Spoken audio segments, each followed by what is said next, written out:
Да, се враќаме во студиото со нашите гости, имаме уште некои десетина минути до крајот од прилика. Господине Небију, проектот Едно општество за сите, кој го промовираше владата на Заев, сега некако, како повторно да се доведе во прашање целиот тој концепт и со барањето на тој за етнички премиер, но и со идните сега коалициски комбинаторики.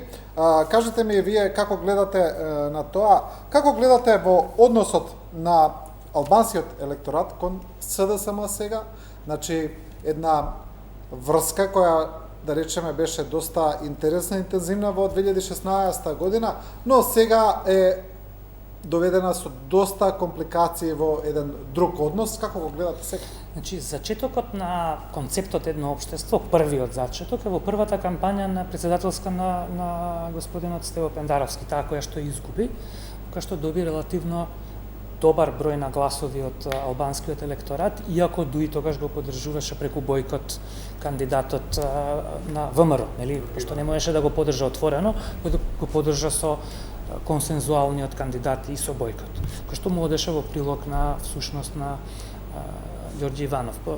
После тоа, изборите 2016 година, СДСМ излезе со отворена понуда прв пат во 26 години од демократија кон албанскиот електорат. Тоа не значи дека албанци не гласале претходно, меѓутоа СДСМ немала активен однос кон албанскиот гласач никогаш. Првенствено мислам дека од страв дека македонците нема да гласаат толку за СДСМ. И тоа веројатно нема отворено да ви го кажат, меѓутоа во колуарите скоро секој би го кажал тоа. Значи, резултат на тоа беа тој број на гласови 25, може би 30.000 гласови. Сега, кој гласаше за СДСМ во албанците? Кој гласачко тело? Значи, тие што се неопределени и тие во најголем дел кои што се разочарани и гневни на Дуи. Така? 2017 година, значи, поради бројките и поради целиот процес во кој што требаше 81, требаше Дуи да го осигура парламентарното мнозинство, за да се направи толку многу отстапки, реформски и во однос на начинот на кој што владееше односот кон Дуи, да во 2017 година дури го поддржа отворено наспроти другите партии кои исто така добија сличен глас. Тие партии се формира 2016, БЕСА, Алијанса, Алтернатива, што добија исто така глас против Дуи. Тука мислам дека треба да анализираме динамиката на денешниот број.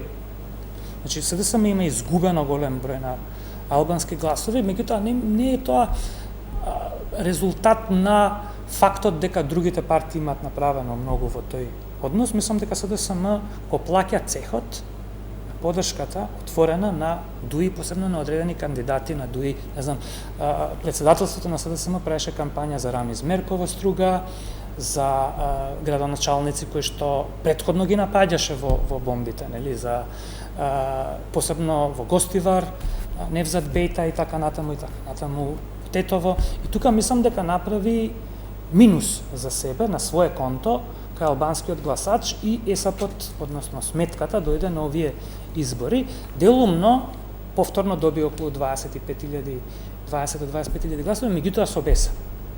Да, и тука треба да анализираме и односот на БЕСА, значи БЕСА самата имаше, после поделбата со Алтернатива БЕСА, имаше 56.000 гласови 2016 година и сега по некоја логика околу 20.000 гласови или 25 требаше да бидат на БЕСА. Бито БЕСА не ги ефектуираше тие гласови, ако доби 4 пратеника. Мислам дека дел од пратениците беа малку подарок од СДСМ, бидејќи немаше реално...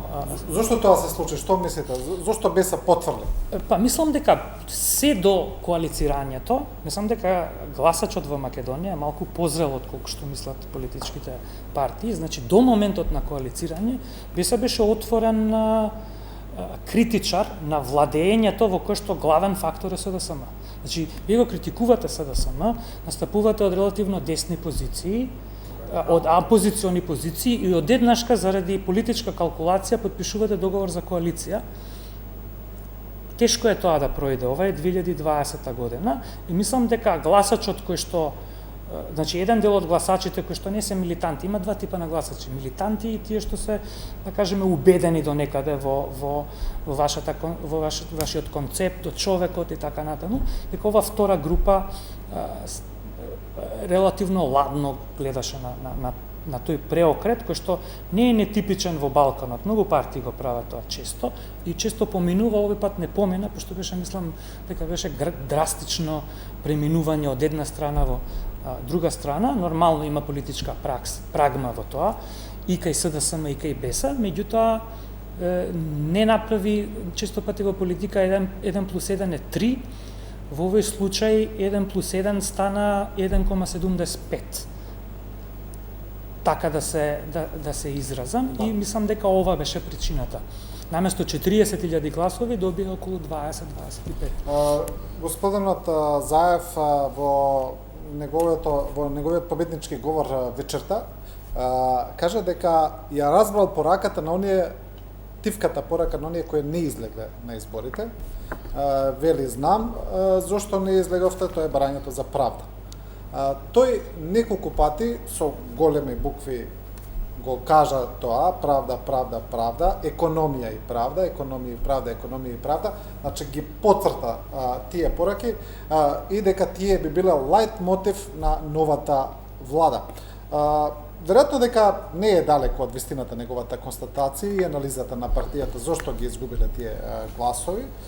Што мислите вие, дали со оваква констелација, со ваква некоја влада, со едно такво мнозинство, доколку навистина е искрен и доколку навистина сака, господинот Заев би можел да го испорача сега тоа што го ветува? Мислам дека Зоран Заев го има искуството на еден мандат веќе позади себе. И веројатно дел од тие работи на почетокот кои не можел да ги согледа, претпоставам сега од оваа позиција, од позиција на човек со искуство кога бил во владата, ги гледа многу појасно.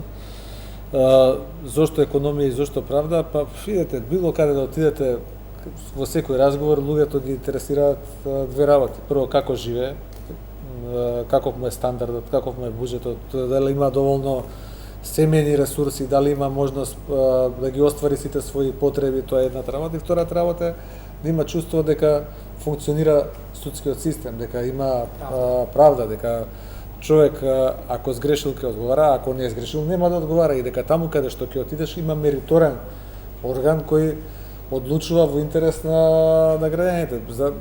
На сите анкети кај нас тоа се покажува како прилично слабо, и мислам дека тоа се двете полиња заедно со реформа на јавната администрација, која е навистина нешто што мора да се прави. Сите го преќутуваат, али тоа е нешто што мора да се направи. Тоа се областите каде што ние мораме да покажеме како држава некаков исчекор. И без разлика на се, тоа е нешто што било која влада, значи каква и да е владата што ќе се формира, мора да работи на тие работи кои тој ги одлича, на економијата, на подобрување на животниот стандард на луѓето и на правдата. Ние мораме еден судски систем кој е руиниран да го оправиме. Тоа на збор е лесно да се каже, меѓутоа во пракса постојат милион предизвици, потешкоти, обструкции како тоа да се спроведи. Тоа е нешто што ќе ни биде услов. Тоа нема, сакале ние или не, тоа ќе мора да го спроведуваме. Тоа ќе биде едно од првите барања кои на новиот премиер, кога ќе биде избрана владата, ќе му биде испорачано од страна на Европската унија, бидејќи време за губење повеќе Македонија нема. Ние до сега не бевме формално членка на НАТО, сега сме член на НАТО. Тука се поинакви стандарди. Некои работи што сме ги научиле од порано, треба да ги забораваме. Тоа веќе не проваѓа. Гледате дека помокни земји, како што е да речеме, не знам, Унгарија или некои други, се соочуваат со одредени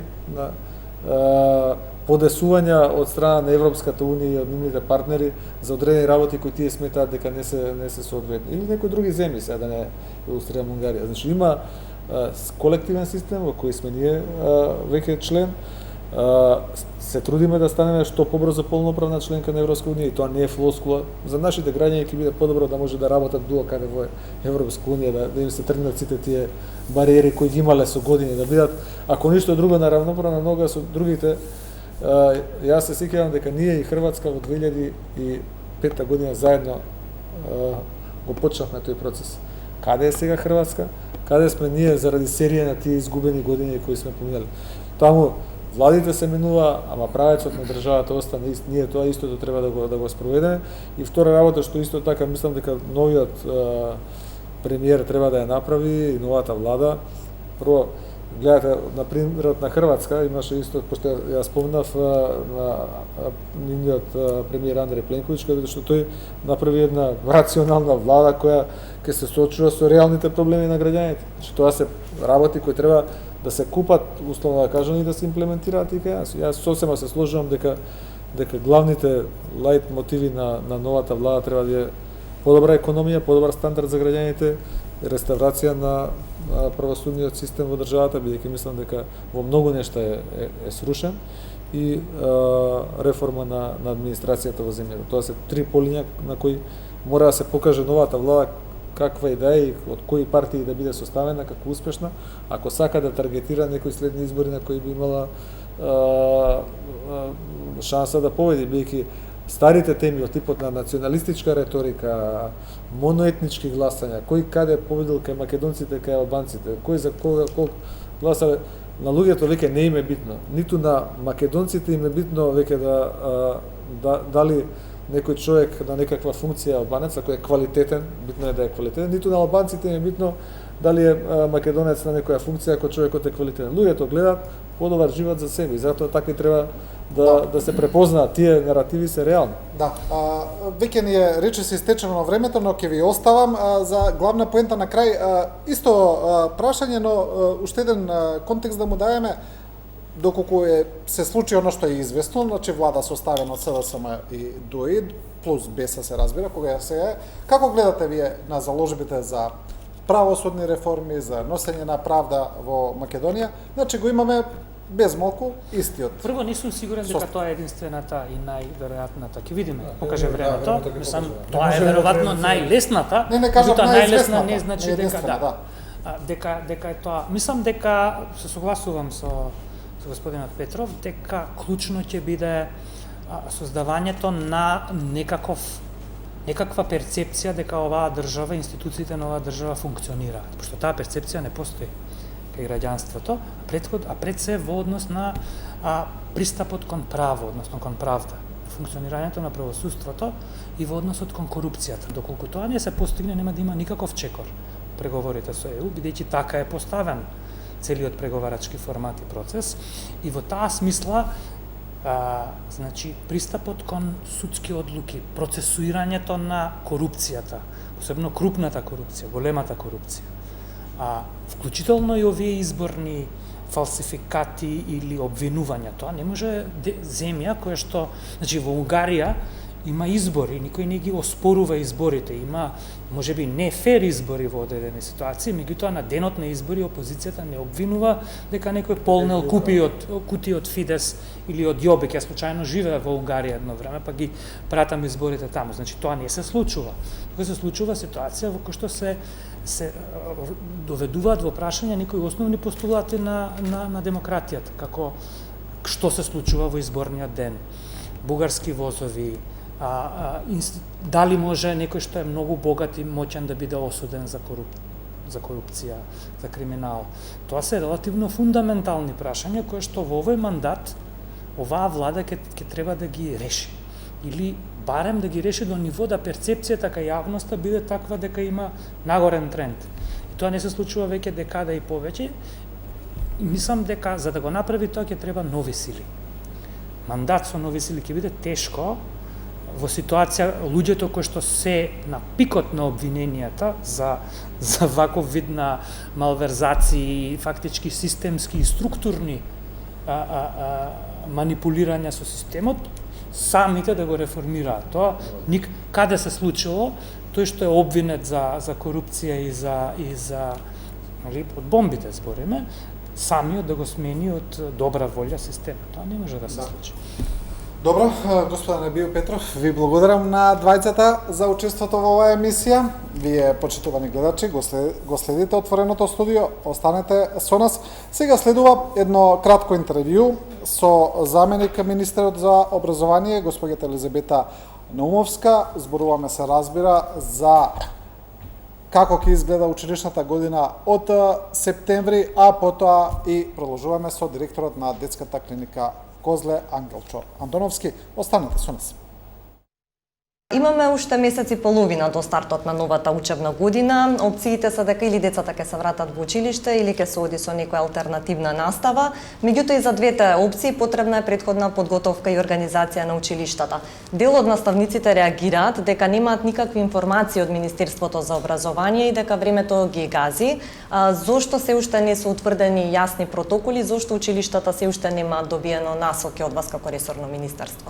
Јас ветувам, уверувам и сакам да дадам едно смирувачка информација за целокупната македонска јавност, родители, ученици, наставници, дека ние како влада точно знаеме како, што треба да се превземи, изготвуваме протоколи, план и можни стратегии во зависност од тоа како ќе се развива пандемијата. Владата треба да ги разгледа овие документи кои ги подготви пред се Бирото за развој на образование и работната група, да дадеме мислења, насоки и дополнувања и се надевам дека навремено до првата половина на август сите тие протоколи, планови, стратегии ќе бидат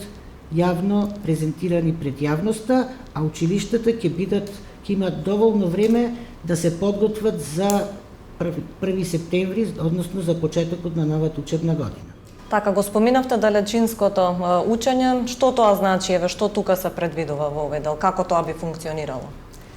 Оно што јас на терен, во разговор со директори, стручни соработници, наставници, меѓутоа и во непосредни разговори со родители на ученици, го слушам изминатите неколку месеци е дека ништо не може да ја замени наставата во училница, односно физичкото присуство на учениците во училиште. Затоа, мое лично мислење, а и го пренесува мислењето и ставот на голем број мои соговорници со кои сум воспоставила контакт, е дека треба пред се да се трудиме секаде каде што е можно, каде што постојат од безбедносен аспект услови за реализација на настава со физичко присуство, ние тоа да го почнеме и да го реализираме од 1 септември. Секако, она што треба да го нагласам е дека еден од клучните проблеми што досега беа детектирани беше различната вклученост на поединци, наставници во начинот на реализација на таа настава од далечина. Ние како влада предлагаме наставниците, наставата и доколку треба да биде учење од далечина, да ја реализираат не повеќе од дома, кога некои наставници се правдаја дека немаат дома компјутер со VTN интернет, тоа да се организира и да се реализира, доколку се реализира настава со помош на компјутер, значи од дома за учениците, наставникот таа настава сега да ја реализира од училиште. Училиштата ќе обезбедат пристапи до интернет, пристап до компјутер со микрофон, камера. Такви технички услови имаат сите училишта. Секако има уште отворени предизвици.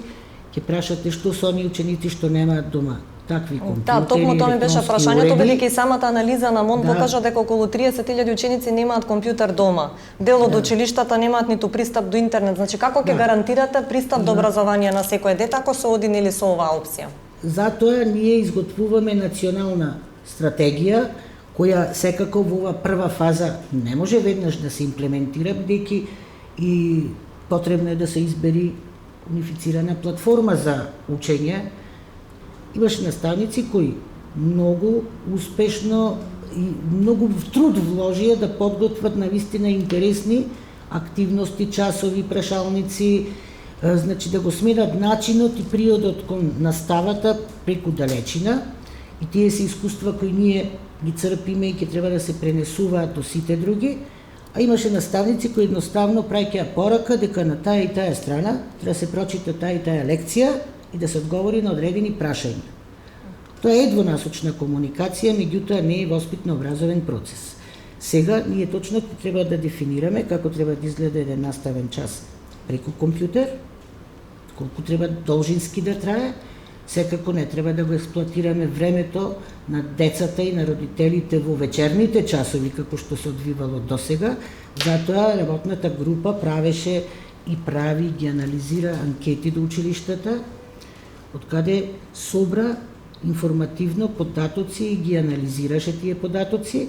Меѓутоа, ева велите дека допрва треба да се дефинираат овие работи. Прашањето е дали ќе имаат училиштата доволно време да се подготват, а еве ако се оди со овој тип на настава. Сакам да ви кажам дека таа платформа предвидува одредени рокови како треба да се спроведува чекор по чекор. Наша првично видување секаде каде што има можност да се организира настава со физичко присуство.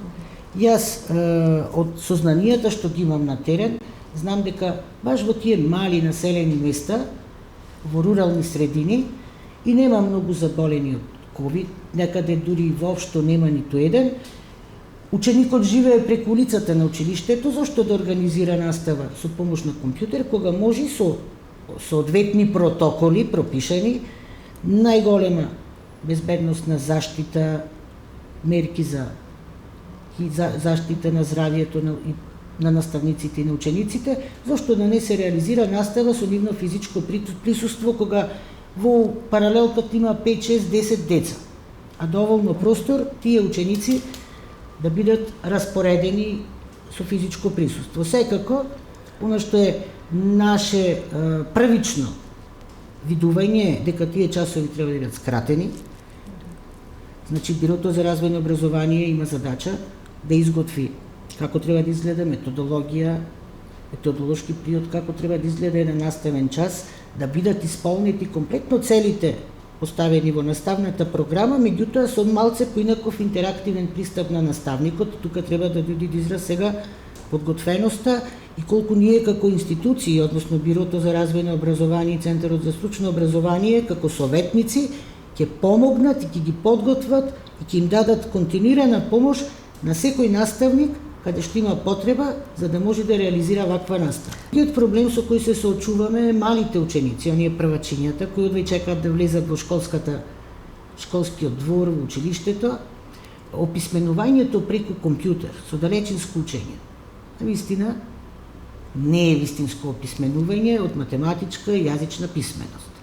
Значи, мое лично видување, меѓутоа мислам дека во тоа ќе ме поддржат и сите наставници и сите други вработени во образовните институции, дека оваа група деца, посебно од прво, второ, трето одделение, треба да се најдат напори да бидат присутни во училиштето.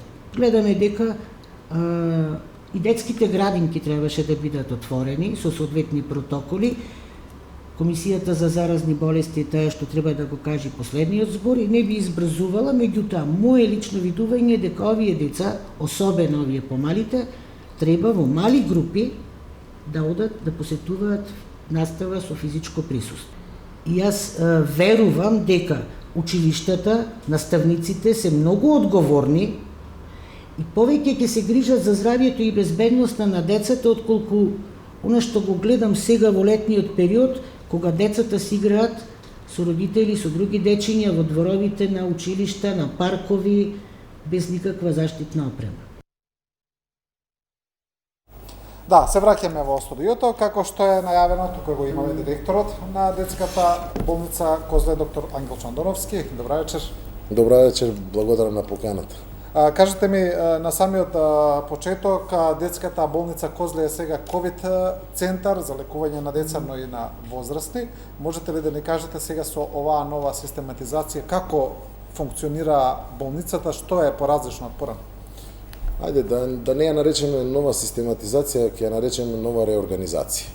Новој систем, баш токму во напливот на големите поместување, односно зголемувањето на бројките кај пациенти кои што имаше потреба да им се укаже прва помош, пациентите кои што се со COVID-19, требаше установа која што може да одговори веднаш на самите потреби, болница која што е со модерна опрема, болница која што е со расположлив капацитет, болница која што има вграден централен кислороден довод, болница која што има свој собствен рентген и така натаму, односно болница која што имаше и персонал, болница која што имаше и се она што се вика на некој начин оптимални работи, услови за работа. Тоа станавме ние, успешно работиме и до ден денешен. Колку имате пациенти згрижено кај вас? Како вие добивте сега и друг персонал, бидејќи вие немавте, претпоставувам, доволно инфектолози, епидемиолози, добивте таков персонал плюс?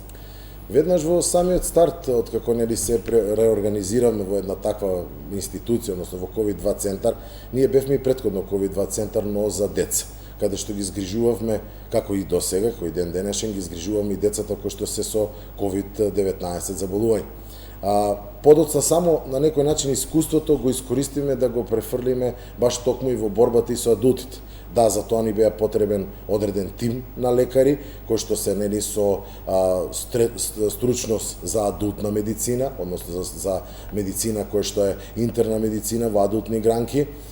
Добивме помош од инфективната клиника и тоа професорски кадар, добивме помош од пулмологија, значи професорот Докиќ беше тој кој што ги мобилизираше, целиот тим тој го мобилизираше и тој е одговорен за целата таа, да кажеме, структура на лекари кои што ќе помагаат нели во работењето. Добивме реуматолози, добивме кардиолози, добивме психијатри, добивме невролози и така натаму, добивме ТВЦ стручни лица, така да во еден оптимален терк ние функционираме баш буквално како и болница и за адулти, покрај болница за деца. Кажете ми, се зборуваше на почетокот на пандемијата дека вирусот послабо се покажува кај децата, дека ги погодува повеќе постарите лица, луѓето со проблеми кои се подложни на тоа. Дали е се уште така? Дали децата се уште полесно го пребродуваат? Јас постојано сум отворен за сите медиуми, го кажувам само она што е навистина точно, а таа е вистината дека кај децата симптоматологијата е многу поблага. Што значи тоа? Дека болеста не може да не изненади и да доведе до несакан тек во текот на лекувањето кај овие деца кои што се заболени од COVID-19. Тоа остана и тренд и до ден денешен. Но што се зголеми? Се зголеми бројот на инфектирани деца, односно на заразени деца.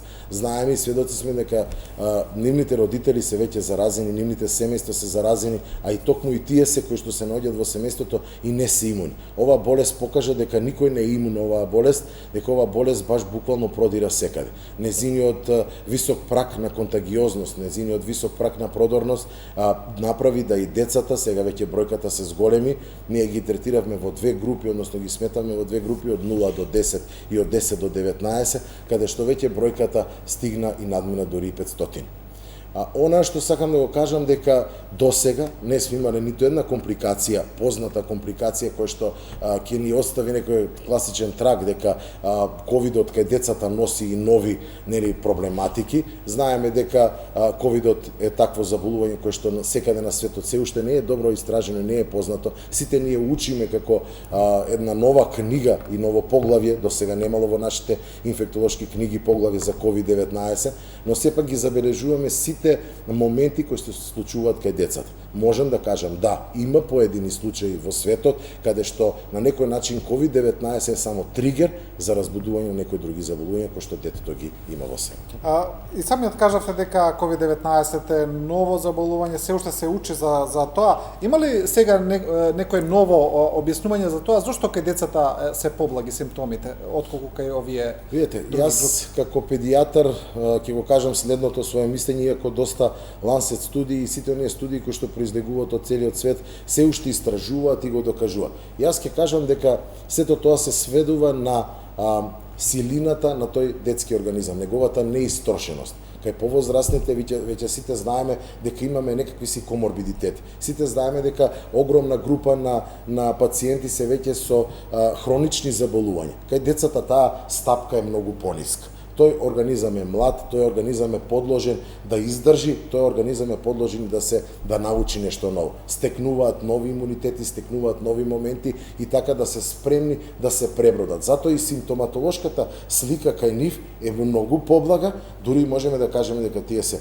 асимптоматски пациенти кои што со тек на време се и како што знаете супер преносители на оваа болест. Имавме доста досега илустрации каде што децата пренесуваат и на своите дедовци и баби, на своите родители, доколку нели не го фатиме детето во првите моменти од почетокот на болест. Да, но господин Надоновски, оно што можеби е загрижувачки се податоците од светото, со средствата и кај нас од Институтот за јавно здравје е дека се намалува на старосна граница на луѓе кои добиваат компликации од COVID-19, доколку во почетокот на пандемијата тоа беше изнад некоја старосна граница, сега над 60 години да речеме, сега таа некако се намалува. Да, тие столпчиња, ние така ги крстиме, конкретно нели во самата комисија за заразни заболувања се дискутираат постојано и се прикажуваат секојдневно нели графиконите на текот на како нашата популација нели си ги тие менува бројки во однос на старосната граница. Да, таа граница е поместена и знаеме дека имавме и доста случаи кои што завршија можеби летално на помлади пациенти, но сепак издвоја дека тие пациенти се со одредени коморбидитети. Кај децата знаеме што може да не застраши, до сега не се случило, тоа се проблеми ако имаме од типот на хематолошки, онколошки, имунодефициентни деца, тогаш можевме нешто. До сега не се случи нешто такво. Знам еден случај кој што беше имунодефициентно дете кој што беше со ковид, но еве сликата е веќе каде подобрена. Морам да кажам дека у глобала ние го гледаме стартот. Секое дете кое што е со ковид се хоспитализира во Козле, но доколку е сликата асимптоматска и немаме појава на пневмонија, тоа дете е пуштено на домашно лекување и е ставено во еден вид на изолација. Тоа постојано може да се јави доколку почувствува некаква проблематика. Знаете дека постојано говориме на тоа и гледаме да сме секогаш онлайн баш токму за тие најмалите пациенти и да им помогнеме да родителите ги познаат и првите симптоми на COVID-19 да се јават во нашата установа, каде што првично ќе направиме преглед, триажирање и детекција на вирусот, а подоцна ќе се определиме дали лекувањето продолжува буквално кај нас, затоа зашто е ковид пациент или тоа заболување ќе бара пневмоничен, односно хоспитализационен пристап во детската клиника, еве да кажеме конкретно со која што имаме соработка. Да, денеска, например, 137 ново заболени, 10 починати, отприлика стапката на заразени в задниот период, ни отприлика тука некаде, се движи околу 150 да речеме, но бројот на починати исто така е ту. Вчера немавме ни еден починат, но овие 7, 8, 10 починати некако како стандард се. Вие не сте инфектолог, член сте на Комисијата за заразни болести по службена должност како директор на клиниката, но сепак би ве прашал за смртноста. Дали оваа смртност кај нас, особено сега во овој условно наречено втор бран, е некако превисока, премногу, особено ако ја споредиме со соседните земји. Сега, тука има доста непознати во таа равенка, од методологијата како се пресметува смртноста во различни земји, па се до некое криење на бројките во соседна Србија, која беше истражена и откриена од страна на колегите од БИРТ, но сепак 7, 8, 10 случаи секој ден, дали е тоа премногу? Аде вака. Да, и напомена на стартот на нашиот разговор дека постојано тие бројки се дискутираат и се коментира што е моменталната состојба внатре во комисијата, ако сакаме да се изразиме, се изразуваме токму преку тие столбчи. Односно, ги бараме причините зошто е дошло до појава на смрт кај одреден пациент. Верувате дека досега можам да кажам дека сето она што ни го покажа нели самиот тек на болеста и се појавија и некои различити размислувања меѓу колегите кои што на некој начин се стручни во својата област. Можам да кажам дека таму веќе дојде целата комисија на мене, која што нормално пак ќе кажам дека е составена од мноштво на стручни лица кои што во својата област функционираат и се професори, и се борци против ковид уште од самиот старт. Ќе ви кажам една голема работа. бројот на коморбидитети за смртност е голем кај секој екзитиран пациент. Можам да ви кажам дека ние се уште не сме отвориле како држава посебна графа, да кажеме тој пациент е починат од ковид, но неговата основна причина за смртност е неговиот коморбидитет, односно тумор. Имаме многу случаи со тумор, тие пациенти се доста, да кажеме, имунодефициентни, затоа и на самиот старт објасним како и за децата, така и за возрастните, дека сите оние со нарушен имунолошки систем се пациенти кои што у стартот и комисијата за заразни ги отстрани од работниот циклус, но и на некој начин кажа дека тие се застрашена група на пациенти. Подоцна, пациенти кои што имаат проблеми со самата крв. Знаеме дека хематолошките пациенти, поготово исто така како еден одбранен систем во телото, го немаат тој заштитен фактор. Потоа пациентите кои што се кардиоваскуларни, со тешки проблеми кардиоваскуларни, и тие знаеме дека влегува. Пациентите со хронична обструктивна белодробна болест, пациентите со астма, пациентите диабетес мелитус тип 1, сите тие се заштитени уште у самиот старт во почетокот на болест. Кога ги слушаме првичните препораки од Светската здравствена организација, но јас намерно тука сакам да направам простор и да објаснам една многу битна работа. Овој вирус е вирус кој што се наоѓа поднебје и се прилагодува на соодветното поднебје како што тој смета. Односно, неговата нишка на прилагодување како РНК вирус е огромна. Тој се прилагодува на сите услови кои што се наоѓаат во едно поднебје, во една држава, во една земја, во еден континент.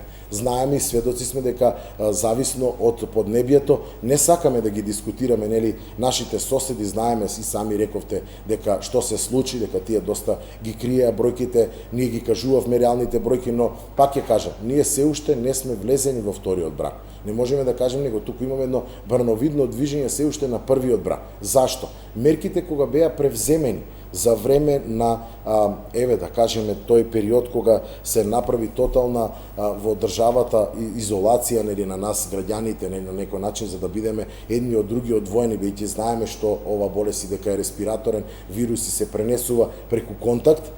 Знаеме дека самата карантинизација ни даде голем резултат.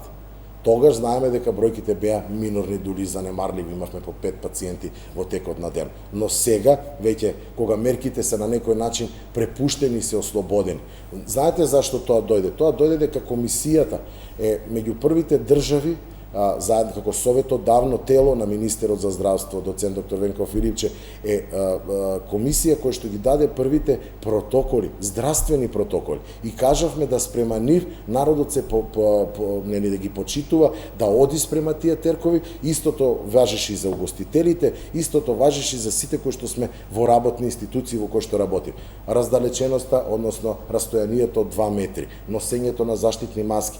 Втора држава во свет покрај Германија која што веќе го укина носењето на маски беше Македонија, каде што беше задолжително носење на маски. Сега германците го укина заради почитување на растојанието.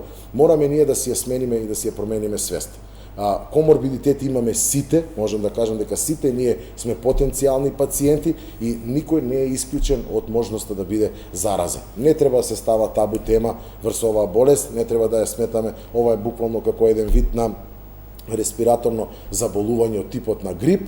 Нели знаеме што се случи од 1918 кога грипот однел стотици милиони животи. Ова е една непознаница за која што не сме учили од книгите и треба баш токму да се понашаме кон нешто ново и треба се уште да го изучува. Но сите препораки да ги почитуваме и тогаш коморбидитетите и причината за смртност нема да дојде до израз. Да, добро, уште едно прашање за морталитетот во однос на нашите протоколи за лекување.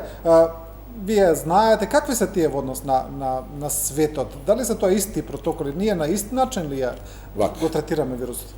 Сите тие тимови кои што работат, јас сум сведок бидејќи сум дел на еден тим за ковид работење, специјалистите кои што работат кај нас со адулти, јас го научив и адултниот дел на некој начин за да може да сватам како ова болест се третира. Кај децата имаме малку подруг пристап, да ги следиме препораките светски на Светската здравствена организација, ги следиме препораките на инфектолозите во врска со лекувањето, но сепак некој пат има и простор да самиот лекар спрема клиничката слика делува соодветно.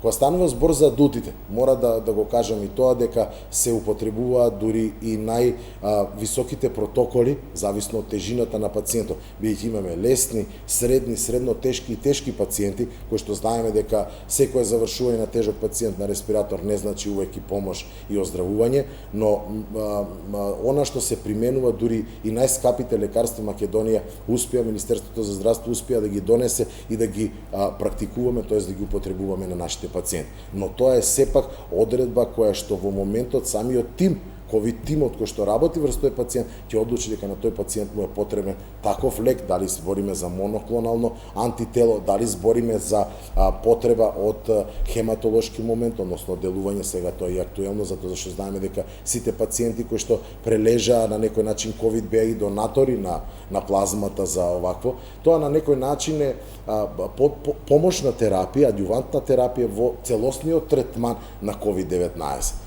Можам да кажам дека COVID-19 се покажа како едно мултидисциплинарно заболување кое што ги зафаќа буквално сите системи во човековото тело. Знаете дека Светската здравствена организација излезе и ни кажа и нови симптоми во врска со самиот COVID-19. Само за кратко ќе ги набројам, за да ги знае и нашиот аудиториум и нашите гледачи дека проблемите кои што се јавуваат со видот, проблемите кои што се јавуваат со движењето, равнотежата и така натаму можат и каде како да ни покажат дека тој пациент е суспектен за COVID-19. Исто така, овој период, и летен период, не треба да се создава паника дека пациентите можат да добијат и диареја и болки во стомакот. Обично се работи дека овој период се појавува и летниот вирус, стомачен вирус кој што ние го имаме крстено, тоа е ротавирусот кој што е доста изразен и е многу контагиозен. Знаеме какви проблематики дава, знаеме зашто тие деца или тие возрастни се јавуваат со такви проблеми како што е диареја, гадење и повраќање, но и тоа во овој тек на оваквото е ставена како еден вид на симптоматологија. Не целна, но симптоматологија која што може да ни укаже дека тој пациент треба да биде следен, а подоцна и подвргнат на одредено тестирање за да се докаже спротивното, односно непостоењето на COVID-19. Да, докторе, мислам дека голем дел од публиката сега ги интересира што ќе се случува во септември во однос на школската година, ќе се враќаат ли децата на училиште, ќе продолжи онлайн наставата. Сега јас знам дека вие можете да зборувате за лекарскиот дел, што е од друга страна експертите за образование велат дека онлайн наставата има доста недостатоци, доста фалинки, дека децата на некој начин ќе бидат тука образовно хендикепирани, но сега доколку мора, веројатно дека ќе нема друг избор. Што велат во Комисијата за заразни болести, дискутирате за ова? Широка дискусија, постојана дискусија, тема секојдневна можам да кажам, затоа зашто и во текот на самиот старт кога бевме на некој начин затекнати со ова заболување, бевме прва држава која што тие препораки во регионот да ги трна децата од училиштето и веднаш ги трнавме децата. Тоа на моја радост, пак ќе кажам дека вроди со горен плод. Немавме многу разболени и заболени деца од COVID-19, немавме компликација, тоа значеше и некој начин на поблага и смирен тек на работење, односно работење со свесна глава. Да го оставиме делот на Министерството за образование и на наука да го одработат нивниот действителен дел, односно нивното искуство во работењето, што значи онлайн работење сега како што не подучи овој краток период и што значи оној директен контакт со учениците. Можам да кажам дека ние како Комисија за здравство можеме да ги дадеме здравствените препораки, односно што треба да се направи од здравствен аспект да тие бидат комплетно заштитени, да не дојде до нивна контаминација, до нивно заболување, а подоцна и да мора да го лекуваме сето тоа. Протоколи постојано сме изработали у првиот мак, кога сакаме да ни се вратат вработените ни на работа, кои што може своите деца во текот на летен период да ги остават. Не дозволиме, токму зашто бројките почнаа да ни идат многу нагоре, да ни се зголемуваат, па и ние не сакаме да ризикуваме, нормално. Сепак сме лекари и сме оние кои што се борци за здравјето на нашиот граѓани.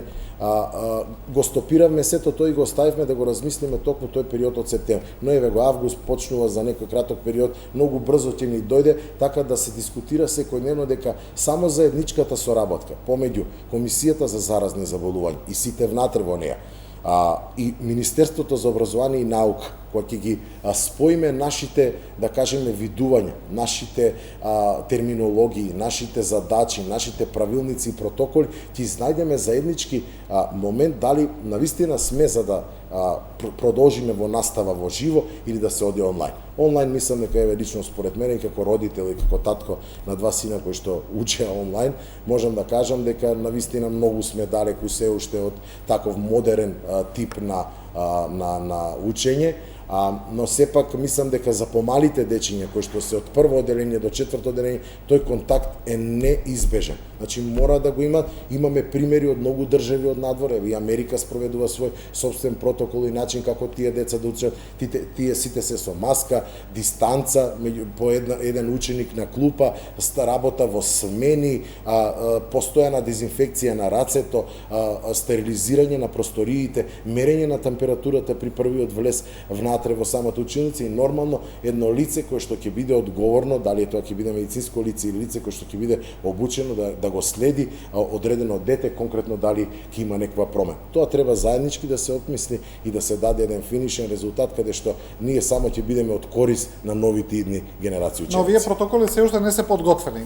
Овие протоколи се работени, но не се подготвени, не се излезени во нашиот протоколар, односно не се внесени во записникот на комисијата за заразни заболувања. Знаете, вие сте постојано информирани доколку треба некој протокол, постојано ги даваме затоа што се изработуваат во текот на денот со една макотрпна работа секое утро веќе 5-6 месеци од 8 часот наутро. Претпоставам дека не го стави во прашањето, но исто остави и за градинките. Мислам дека тоа комплетно тоа затоа зашто навистина и таму дадовме некои насоки, општините си ги завршија, директорите на градинките си го завршија својот технички дел за да бидат тие приспособени на таков момент на движење и на чистина, така да може само да се брзо каникулира, ама со договор на овие две институции заеднички. се зборува цело време дека есента може да го донесе тој фамозен втор бран. Разбирливо е зашто тој би бил посилен, пострашен, поради сите тие фактори кои ги носи есента, да не ги набројуваме. Што мислите вие од септември натаму, ќе гледаме ли повторно рестрикции на движења, карантени, полициски часови?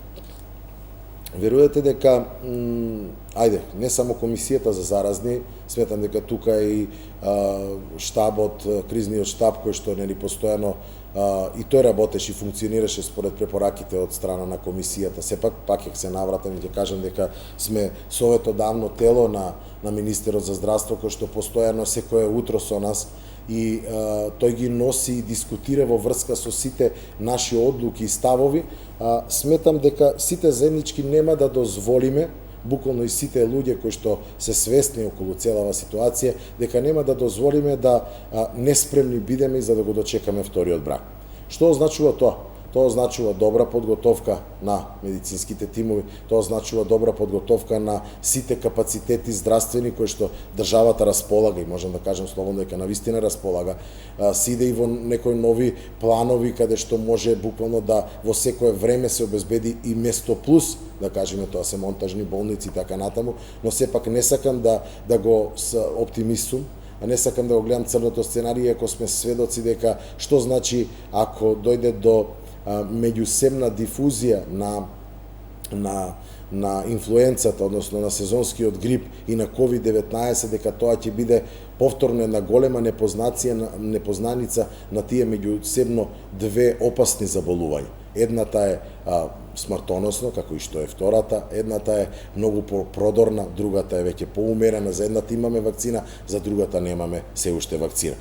Се работи на вакцината, знаете дека Македонија веќе и министерот најави дека ја се впиша во државите кои што ја нарачаа првата пратка од вакцини кои што би ни стигнале од таму од каде што треба да стигнат.